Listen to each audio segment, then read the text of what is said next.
ఓం శాంతి 20/7/2024 మధురమైన పిల్లలు, మాయా రావణుడి సాంగత్యంలోకొచ్చి మీరు భ్రమించడం మొదలుపెట్టారు. పవిత్రమైన మొక్కలు అపవిత్రంగా అయ్యాయి. ఇప్పుడు మళ్ళీ పవిత్రంగా అవ్వండి.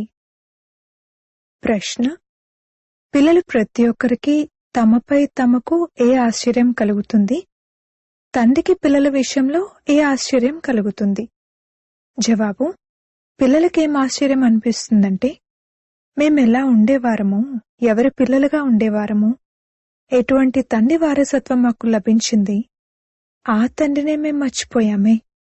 రావణుడు వచ్చాడు, ఎంతటి పొగమంచు వచ్చేసిందంటే ఇక దానితో రచయిత మరియు రచన అంతటినీ మర్చిపోయాము. తండ్రికి పిల్లల విషయంలో ఏం ఆశ్చర్యం అనిపిస్తుందంటే, ఏ పిల్లలనైతే నేను ఇంత ఉన్నతంగా తయారు చేశానో, రాజ్యభాగ్యాన్నిచ్చానో, ఆ పిల్లలే నన్ను గ్లాని చేయడం మొదలుపెట్టారు. రావణుడి సాంగత్యంలోకొచ్చి అంతా పోగొట్టుకున్నారు. ఓం శాంతి. ఏం ఆలోచిస్తున్నారు? నంబర్వార్ పురుషార్థానుసారంగా ప్రతి ఒక్కరి జీవాత్మ ఇప్పుడు తనను చూసి తానే ఆశ్చర్యపోతుంది. మేము ఎలా ఉండేవారము, ఎవరి పిల్లలుగా ఉండేవారము, తప్పకుండా తండ్రి నుండి వారసత్వం లభించింది, మళ్ళీ ఎలా మేం మర్చిపోయాము.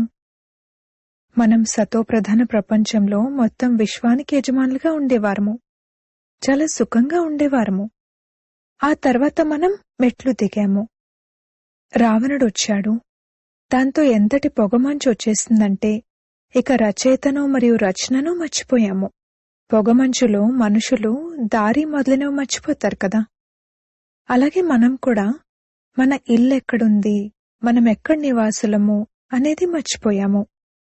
ఇప్పుడు బాబా చూస్తున్నారు, నా పిల్లలెవరికైతే నేను నేటికి 5000 సంవత్సరాల క్రితం రాజ్యభాగ్యాన్ని ఇచ్చి వెళ్లానో, ఎవరైతే ఎంతో ఆనందంలో సుఖంలో ఉండేవారో, వారు ఉన్న ఆ భూమిపై ఇప్పుడు ఏమైపోయింది? ఎలా రావణ రాజ్యంలోకి వచ్చేశారు? పరాయి రాజ్యంలోనైతే తప్పకుండా దుఃఖమే లభిస్తుంది. మీరు ఎంతగా భ్రమించారు. అంధవిశ్వాసంతో తండ్రిని వెతుకుతూ వచ్చారు, కానీ వారు ఎక్కడ లభించారు? ఎవరినైతే రాయి రప్పల్లో వేసేశారో వారు ఎలా లభించగలరు? అర్ధకల్పం మీరు భ్రమిస్తూ భ్రమిస్తూ అలసిపోయారు. మీ అజ్ఞానం కారణంగానే రావణ రాజ్యంలో మీరు ఎంత దుఃఖాన్ని పొందారు. భారత్ భక్తి మార్గంలో ఎంత నిరుపేదగా అయ్యింది. తండ్రి పిల్లల వైపుకు చూస్తే వీరు భక్తి మార్గంలో ఎంతగా భ్రమించారు అన్న ఆలోచన కలుగుతుంది. అర్ధకల్పం భక్తి చేశారు. దేనికోసము? భగవంతుణ్ణి కలుసుకునేందుకు.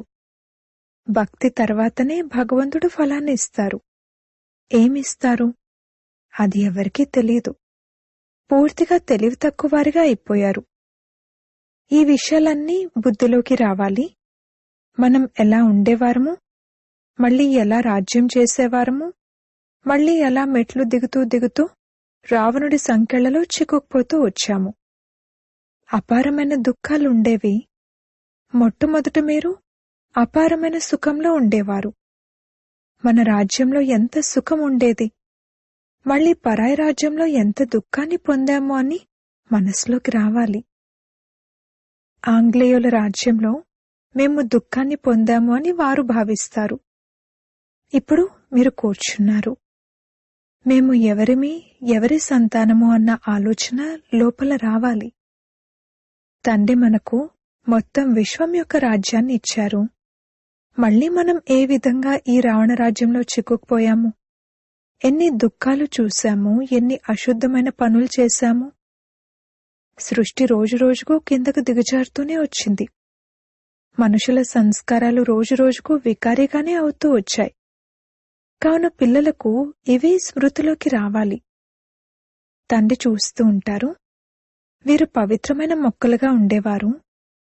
ఎవరికైతే రాజ్యభాగ్యాన్ని ఇచ్చానో వారు మళ్ళీ నా కర్తవ్యాన్నే మర్చిపోయారు. ఇప్పుడు మీరు మళ్ళీ తమో ప్రధానం నుండి సతో ప్రధానంగా అవ్వాలనుకుంటే తండ్రి నేను నన్ను స్మృతి చేయండి. అప్పుడు అన్ని పాపాలు అంతమైపోతాయి. కాని స్మృతి కూడా చేయలేరు. బాబా, మేం మర్చిపోతున్నాము అని గడియ గడియ అంటారు. అరే, మీరు స్మృతి చేయకపోతే పాపాలెలా అంతమవుతాయి? ఒకటేమో మీరు వికారాల్లో పడి పతితులుగా అయ్యారు, ఇంకొకటి తండ్రిని గ్లాని చేయడం మొదలుపెట్టారు. మాయా సాంగత్యంలో మీరు ఎంతగా దిగజారిపోయారంటే, ఇక ఎవరైతే మిమ్మల్ని ఆకాశంలోకి ఎక్కించారో వారిని రాయి రప్పల్లో పడేశారు.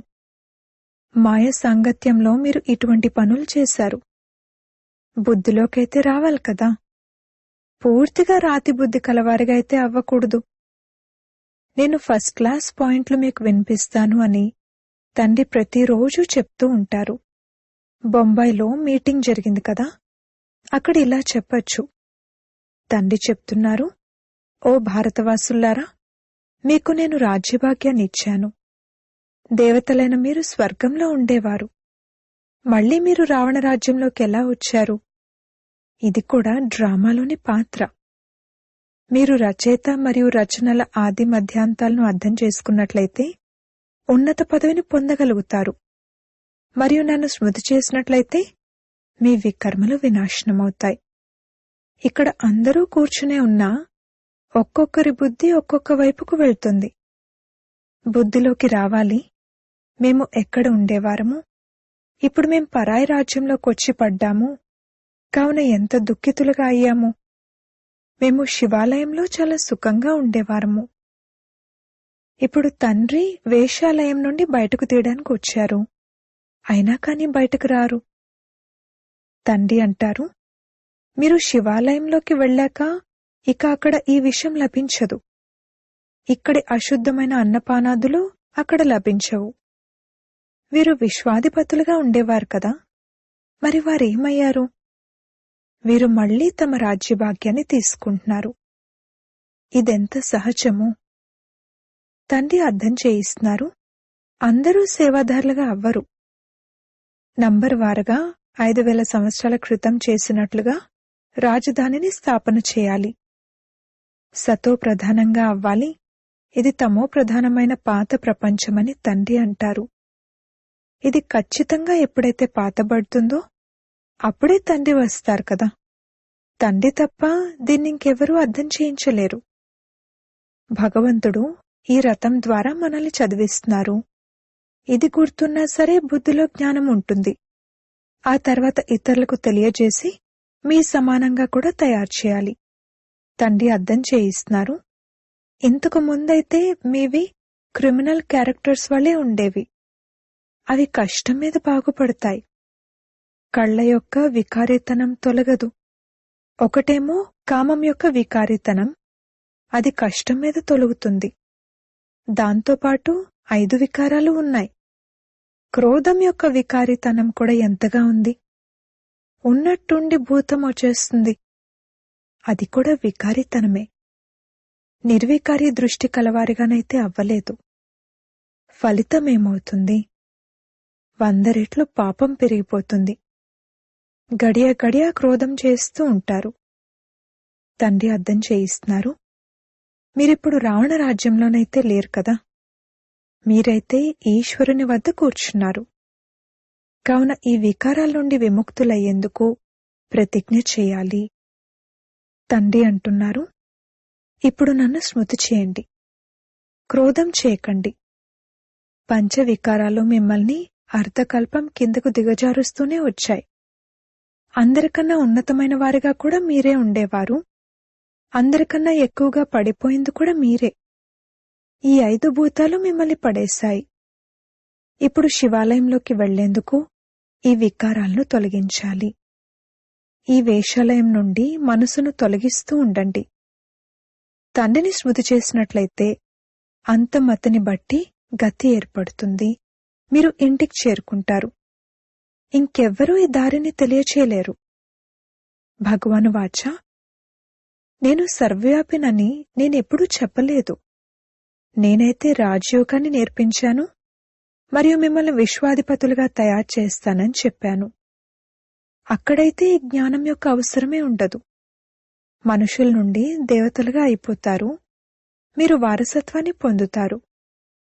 ఇందులో హఠయోగం మొదలైన వాటి విషయమే లేదు. స్వయాన్ని ఆత్మగా భావించండి. స్వయాన్ని శరీరంగా ఎందుకు భావిస్తున్నారు?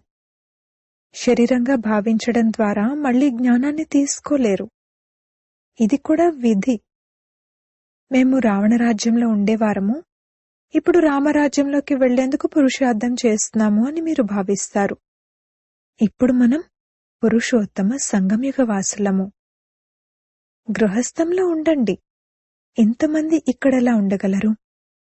బ్రాహ్మణులుగా అయి అందరూ ఇక్కడ బ్రహ్మ వద్ద కూడా ఉండలేరు. మీ ఇళ్లలోనే ఉండాలి. మరియు బుద్ధి ద్వారా మేం శూద్రులం కాము, బ్రాహ్మణులము అని భావించాలి. బ్రాహ్మణుల పిలక ఎంత చిన్నది. కావున గృహస్థంలో ఉంటూ శరీర నిర్వహణ కోసం వ్యాపారాలు మొదలైనవి చేసుకుంటూ కేవలం తండ్రిని స్మృతి చేయండి. మనం ఎలా ఉండేవారము, ఇప్పుడు మనం పరాయి రాజ్యంలో కూర్చున్నాము. మనం ఎంత దుఃఖితులుగా ఉండేవారము. ఇప్పుడు బాబా మనల్ని మళ్లీ తీసుకువెళ్తారు. కావున గృహస్థ వ్యవహారంలో ఉంటూ ఆ అవస్థను తయారు చేసుకోవాలి. మొదట్లో ఎన్ని పెద్ద పెద్ద వృక్షాలు వచ్చాయి. అందులో కొన్నున్నాయి, మిగిలినవి వెళ్లిపోయాయి. మేము మా రాజ్యంలో ఉండేవారము, ఇప్పుడెక్కడికొచ్చి పడ్డాము అని మీ బుద్ధిలో ఉంది. మళ్లీ మన రాజ్యంలోకి వెళ్తాము. బాబా, ఫలానా వారు చాలా బాగా రెగ్యులర్గా ఉండేవారు, ఇప్పుడు రావడం లేదు అని మీరు రాస్తారు. రావడం లేదంటే వికారాల్లో పడిపోయారు. ఇక జ్ఞానధారణ జరగదు. ఉన్నతికి బదులుగా పడిపోతూ పడిపోతూ పైసకు కొరగాని పదవిని పొందుతారు. రాజు ఎక్కడా, నీచ పదవి ఎక్కడా? సుఖమైతే అక్కడ ఉండనే ఉంటుంది. కానీ ఉన్నత పదవిని పొందేందుకు పురుషార్థం చేయడం జరుగుతుంది. ఉన్నత పదవిని ఎవరు పొందగలరు? ఇదైతే అందరూ అర్థం చేసుకోగలరు. ఇప్పుడు అందరూ పురుషార్థం చేస్తున్నారు. భోపాల్ యొక్క రాజు మహేంద్ర కూడా పురుషార్థం చేస్తున్నారు. ఆ రాజులైతే పైసకు కొరగాని వారు. వీరైతే సూర్యవంశీ రాజధానంలోకి వెళ్లనున్నారు. పురుషార్థం ఎలా ఉండాలంటే దాని ద్వారా విజయమాలలోకి వెళ్లగలగాలి. తండ్రి పిల్లలకు అర్థం చేయిస్తున్నారు. మీ హృదయంలో చెక్ చేసుకుంటూ ఉండండి. నా కళ్ళు ఎక్కడా వికారీగా అవ్వడం లేదు కదా? ఒకవేళ అవి నిర్వికారిగా అయినట్లయితే ఇంకేం కావాలి? వికారాల్లోకి వెళ్లకపోయినా సరే కళ్ళు ఎంతో కొంత మోసగిస్తూనే ఉంటాయి. నంబర్ 1 కామము. వికారీ దృష్టి చాలా చెడ్డది. అందుకే క్రిమినల్ ఐ, సివిల్ ఐ. వికారీ దృష్టి, నిర్వికారీ దృష్టి అన్న పేరు ఉంది. అనంతమైన తండ్రికి పిల్లల గురించి తెలుసు కదా. మీరు ఎటువంటి కర్మలు చేస్తున్నారు, ఎంత సేవ చేస్తున్నారు, ఫలానా వారి వికారీ దృష్టి ఇంకా పోలేదు అని ఇప్పటి వరకు ఇటువంటి గుప్తమైన సమాచారాలు వస్తూ ఉంటాయి. మున్ముందు ఇంకా యాక్యురేట్గా రాస్తారు. స్వయమూ ఫీల్ అవుతారు. మేమింతకాలము అబద్ధాలు చెప్తూ ఇంకా పడిపోతూనే వచ్చాము. జ్ఞానం పూర్తిగా బుద్ధిలో కూర్చోలేదు. ఈ కారణం వల్లనే మా అవస్థ తయారవ్వలేదు. తండ్రి నుండి మేము దాచేవారము అని ఫీల్ అవుతారు. ఇలా ఎంతోమంది దాస్తూ ఉంటారు. సర్జన్ వద్ద పంచవికారాల రోగాన్ని దాచకూడదు. మా బుద్ధి ఇటువైపుకు వెళ్తుంది, శివబాబా వైపుకు వెళ్లడం లేదు అని నిజం చెప్పాలి. అలా చెప్పకపోతే అది వృద్ధి చెందుతూ ఉంటుంది. ఇప్పుడు తండ్రి అర్థం చేయిస్తున్నారు. పిల్లలు, దేహి అభిమానులుగా అవ్వండి. స్వయాన్ని ఆత్మగా భావించండి. ఆత్మలు పరస్పరం సోదరులు. మీరు పూజ్యులుగా ఉన్నప్పుడు ఎంత సుఖవంతులుగా ఉండేవారు. ఇప్పుడు మీరు పూజారులుగా దుఃఖితులుగా అయ్యారు. మీకేమైంది? అందరూ ఏమంటారంటే, ఈ గృహస్థాశ్రమం పరంపరగా కొనసాగుతూ వచ్చింది, సీతారాములకు పిల్లల్లేరా ఏమిటి? కాని అక్కడ పిల్లలు వికారాల ద్వారా జన్మించరు. అరే, అది సంపూర్ణ నిర్వికారీ ప్రపంచం. అక్కడ భ్రష్టాచారం ద్వారా జన్మ జరగదు. అక్కడ వికారాలు ఉండేవి కావు. అక్కడ ఈ రావణరాజ్యమే ఉండదు. అది రామరాజ్యము. అక్కడకు రావణుడెక్కడి నుండొచ్చాడు? మనుషుల బుద్ధి పూర్తిగా నష్టంలోకి వెళ్ళిపోయింది. అలా ఎవరు చేశారు? నేను మిమ్మల్ని సతోప్రధానంగా తయారు చేశాను, మీ నావను తీరానికి చేర్చాను. మళ్ళీ మిమ్మల్ని తమోప్రధానంగా ఎవరు చేశారు? రావణుడు. ఇది కూడా మీరు మర్చిపోయారు. ఇదైతే పరంపరగా నడుస్తూ వస్తుంది అని అంటారు. అరే, పరంపర అన్నది కూడా ఎప్పటినుండి? ఏదైనా లెక్కైతే చెప్పండి. ఏమీ అర్థం చేసుకోరు. తండ్రి అర్థం చేయిస్తున్నారు. మీకు ఎంతటి రాజ్యభాగ్యాన్ని ఇచ్చి వెళ్లాను. భారతవాసులైన మీరు చాలా సంతోషంగా ఉండేవారు. అప్పుడింకెవ్వరూ ఉండేవారు కారు. క్రిస్టియన్లు కూడా పారడైజ్ ఉండేది అని అంటారు. దేవతల చిత్రాలు కూడా ఉన్నాయి. వాటికన్నా పాత వస్తువు ఇంకేదీ లేదు. అతి పాతవారు ఈ లక్ష్మీనారాయణలు లేక వారి వస్తువులే. అందరికన్నా పాతవారు శ్రీకృష్ణుడు. అలాగే అందరికన్నా కొత్తవారు కూడా శ్రీకృష్ణుడే. పాతవారు అని ఎందుకంటారు? ఎందుకంటే అది గతించిపోయింది కదా. మీరే తెల్లగా ఉండేవారు, మళ్ళీ నల్లగా అయ్యారు. నల్లని కృష్ణుణ్ణి చూసి కూడా ఎంతో సంతోషిస్తారు. ఊయల్లో కూడా నల్లని వాడినే ఊపుతారు. అతను ఎప్పుడు తెల్లగా ఉండేవారో వారికేం తెలుసు. కృష్ణుణ్ణి ఎంతగా ప్రేమిస్తారు. మరి రాధ ఏం చేశారు? తండ్రి అంటున్నారు, మీరిక్కడ సత్యమైన వారి సాంగత్యంలో కూర్చున్నారు. బయటకు చెడు సాంగత్యంలోకి వెళ్లడంతో మళ్ళీ మర్చిపోతారు. మాయ చాలా ప్రబలమైనది. ఏనుగును మొసలి మింగేస్తుంది. ఇప్పటికిప్పుడు వెళ్లిపోయేవారు కూడా ఉన్నారు. కొద్దిగా తమ అహంకారం వచ్చినా ఇంకా సర్వనాశనం చేసుకుంటారు. అనంతమైన తండ్రి అయితే అర్థం చేయిస్తూనే ఉంటారు. ఇందులో బాధపడకూడదు. బాబా ఇలా ఎందుకన్నారు, మా పరువు పోయింది అని అనుకోకూడదు. అరే, పరువు అయితే రావణ రాజ్యంలోనే పోయింది కదా. దేహాభిమానంలోకి రావడం వలన స్వయాన్ని స్వయమే నష్టపరుచుకుంటారు. పదవి భ్రష్టమైపోతుంది. క్రోధం, లోభం కూడా అశుద్ధ దృష్టియే. కళ్లతో ఏదైనా వస్తువును చూసినప్పుడే లోభం కలుగుతుంది. తండ్రి వచ్చి తమ తోటలో ఏ ఏ రకాల పుష్పాలున్నాయో చూస్తారు. ఇక్కడి నుండి వెళ్లి మళ్ళీ ఆ తోటలోని పుష్పాలను చూస్తారు. శివబాబాకు పుష్పాలను కూడా తప్పకుండా అర్పిస్తారు. వారు నిరాకారుడు, చైతన్య పుష్పము. మీరిప్పుడు పురుషార్థం చేసి ఇటువంటి పుష్పంగా అవుతారు. బాబా అంటారు, మధురాతి మధురమైన పిల్లలు, ఏదైతే గతించిందో దాన్ని డ్రామాగా భావించండి. దాని గురించి ఆలోచించకండి. ఎంతగా కష్టపడతామో కాని ఏం జరగడం లేదు, ఎవ్వరూ నిలవడం లేదు అని అంటారు. అరే, ప్రజలు కూడా కావాలి కదా. కొద్దిగా విన్నా వారు ప్రజలుగా అయిపోతారు. ప్రజలైతే చాలామంది తయారవ్వనున్నారు. జ్ఞానం ఎప్పుడు వినాశనం అవ్వదు. వీరు శివబాబా అని ఒక్కసారి విన్నా చాలు ప్రజల్లోకొచ్చేస్తారు. మేము ఏ రాజ్యంలోనైతే ఉండేవారమో దాన్నిప్పుడు మళ్లీ పొందుతున్నాము అన్న స్మృతి మీకు లోపల ఉండాలి. దానికోసం పూర్తి పురుషార్థం చేయాలి. పూర్తిగా యాక్యురేట్ సేవ జరుగుతుంది.